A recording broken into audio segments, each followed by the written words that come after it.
Celebramos la Eucaristía del viernes, semana 18, tiempo ordinario, fiesta de Santa Clara. Rezamos ya para que el Señor nos dé aliento de vida en santidad. Nos permita a nosotros atesorar todo cuanto tenemos, para luego entregarlo, y entregando lo que tenemos, viviendo en la pobreza a la que nos llama en el Espíritu Santo de Dios, tener como mayor tesoro los pobres, los cojos, los lisiados, los menesterosos, aquellos que precisan de la asistencia social, de la asistencia de la Iglesia y del amor de Dios. Nuestra santa de hoy básicamente fue eso lo que hizo. En su condición de nobleza, conoce a Francisco y a su historia. Lo que es más importante, conoce a Cristo su Salvador. Conociendo a Francisco se da cuenta que vivir como pide Jesús no es imposible. Pensaría en su corazón humilde que si Francisco pudo, ella también podría. Y nos debe alentar a nosotros a pensar, si Francisco y Clara pudieron, tú y yo también podemos aprender a vivir en santidad todos los días. Y hacemos una cadena de contagios de amor, donde contagiemos a nuestros hijos y a nuestra familia, para que también quieran participar de ese camino de santidad en la renuncia a este mundo, en sus cosas pecaminosas y en enamorarnos de Jesús y del reino de los cielos. Y veamos estas lecturas de hoy, la primera del Deuteronomio. Moisés está hablando al pueblo. Cuando Moisés habla al pueblo, lo hace en nombre de Dios. Lo que Dios le comunica, Él lo comunica. Porque en un principio Dios hablaba con unos elegidos, Abraham, Moisés, Jacob y los demás. Y había una creencia generalizada que era imposible ver a Dios, oír a Dios y seguir viviendo. De hecho, cuando Dios hablaba en el trueno, en el relámpago, en la tormenta, el pueblo temblaba porque pensaban, si vemos a Dios nos vamos a morir. Entonces le pedían a Moisés que fuera él quien les hablara en nombre de Dios. Estamos hablando de los inicios, del principio de la iglesia muy primitiva, y cómo Dios fue haciendo que todas esas creencias que el pueblo tenía, que del todo no eran pecaminosas, pero no era la realidad, fueran evolucionando hasta tener lo que tenemos hoy y lo que le falte a la iglesia todavía por avanzar. Porque la iglesia ha ido creciendo al tono de los tiempos y ha ido atrayendo las almas al plan de salvación de Dios en cada generación, en cada etapa de la vida del ser humano. ¿Qué es realmente entonces lo que sucede? Que Dios quiere manifestarse como Dios, como el verdadero Dios. Y es como si planteara una gran diferencia, una gran división entre los dioses falsos y el verdadero Dios. Y el yo soy tu Dios, y soy Dios de cielo y Dios de tierra, y quiero establecer contigo una alianza. Y no vas a encontrar entre todos los dioses falsos, uno solo o todos juntos, que puedan igualar a un Dios que te ha amado, que te ha cuidado, te ha protegido, se ha revelado como este Dios se revela y tiene promesa de salvación de verdad. Hay un solo punto que no puedes olvidar. Dios amó a tus padres, igual amado al resto de las generaciones. Y a tus padres ese Dios le pidió fidelidad. A ti y a mí nos pide lo mismo, fidelidad a la alianza. Cumplamos con sus mandamientos, que en fin de cuentas es el mandamiento del amor en cualquier vertiente que tú quieras.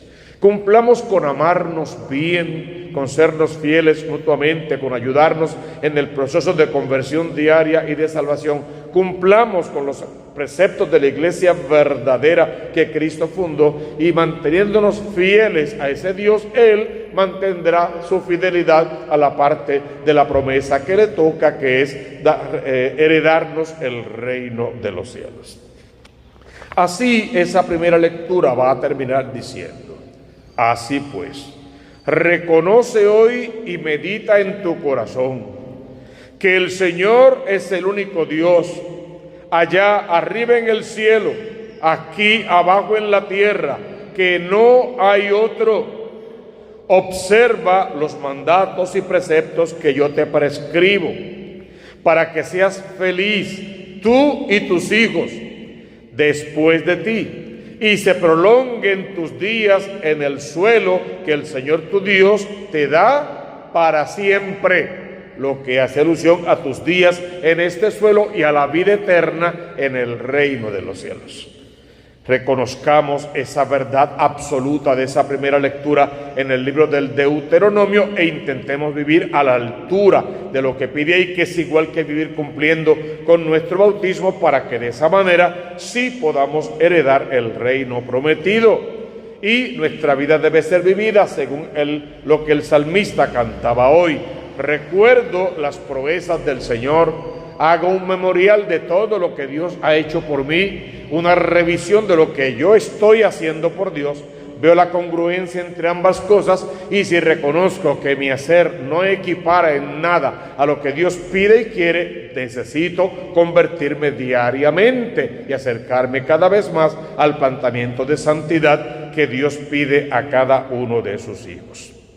Y este evangelio, lo que pasa con este evangelio es que estamos leyendo en el capítulo 16, versos 24, pero por culpa del diácono, en la fiesta de San Lorenzo ayer, no leímos el evangelio de la feria, que es el que antecede a este, y sin aquel es más difícil entender este.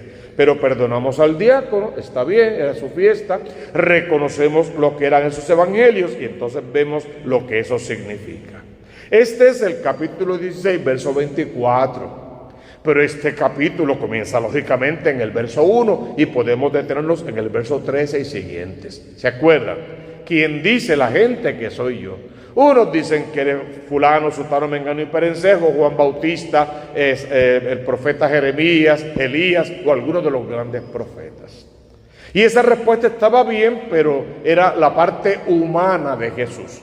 Faltaba develar la parte divina. Por eso pregunta, ¿quién dicen ustedes? La gente me compara con puros hombres famosos, importantes, espirituales, está bien, pero como que Jesús es más. Alguien sabe un poco más de mí, y entonces hace la segunda pregunta, ¿quién dice la gente que soy yo? Pedro, inspirado, no Pedro por Pedro, Pedro porque papá Dios se lo puso en la mente y en el corazón, responde, tú eres el Mesías, el Hijo de Dios vivo. Y ahora tenemos la figura de Cristo completa, Dios y hombre verdadero. Vamos en buen camino.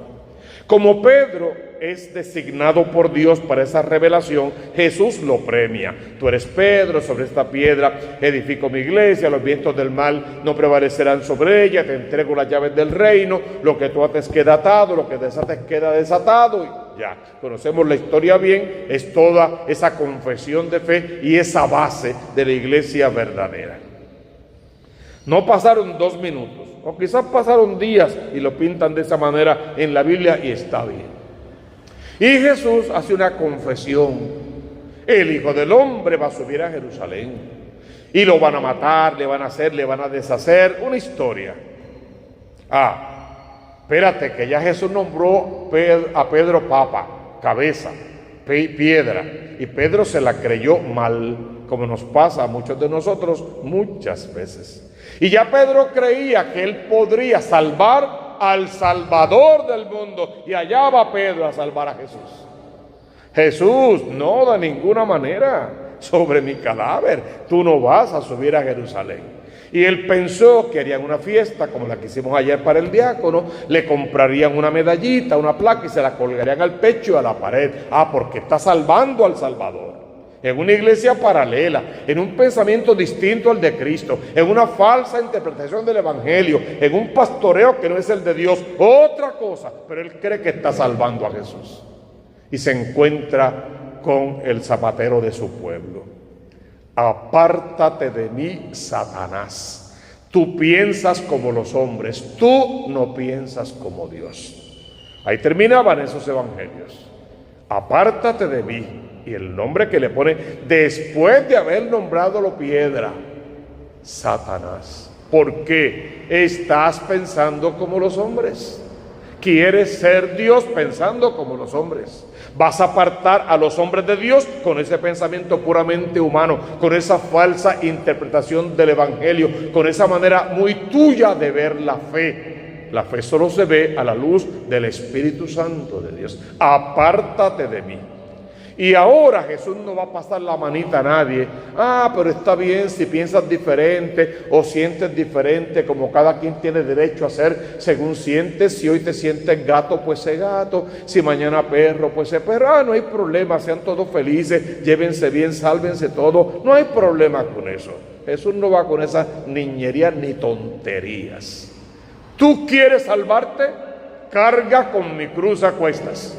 Te salvas según está estipulado, según lo pide Dios. Carga con tu cruz, que exige sacrificio y entrega total y generosa, y abandono y amor al prójimo, identidad como hijo de Dios, no como Dios, como hijo de Dios. Identidad según quién eres y cómo eres, no según quién quieres ser. Eres el hijo amado de Dios, y a la altura de eso es que vas a vivir, como hijo amado de Dios. Y todo lo demás queda subordinado a la ley del amor de Dios.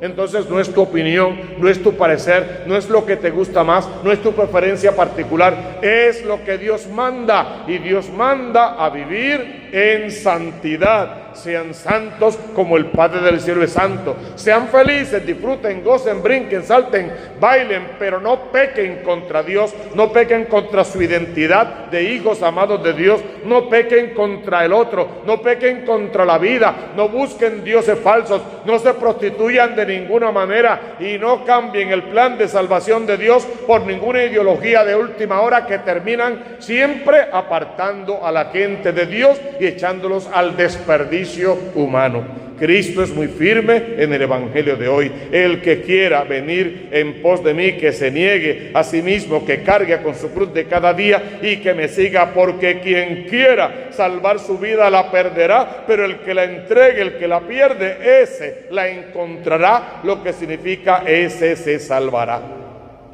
Pues ¿de qué te sirve tener todos los placeres y privilegios de este mundo si luego no podrás gozar de la vida eterna? Es volver a la casa de papá, es regresar a la iglesia verdadera, es venir tal como soy. Él no me pide que cambie para venir, llegar y entrar. Hay espacio para todos. Él solo me pide que venga con mi cruz a cuestas, con mi dolor, con mi sufrimiento, con mi inconformidad con la vida, con mi indecisión, con mi confusión, que venga como estoy, como soy, y Él se encargará de cambiar dentro de mí lo que haya que cambiar. Yo solamente me entrego, llego, papá, aquí está lo que queda de mí. Mira mi pobreza, mira mi miseria, mira mi pecado, Señor, mira mi carne, Señor. Cámbiame, transfórmame, conviérteme, abrázame contra tu corazón, bautízame en el fuego de tu espíritu y hazme criatura nueva. Y Él se encargará de hacer su obra misericordiosa en cada corazón dócil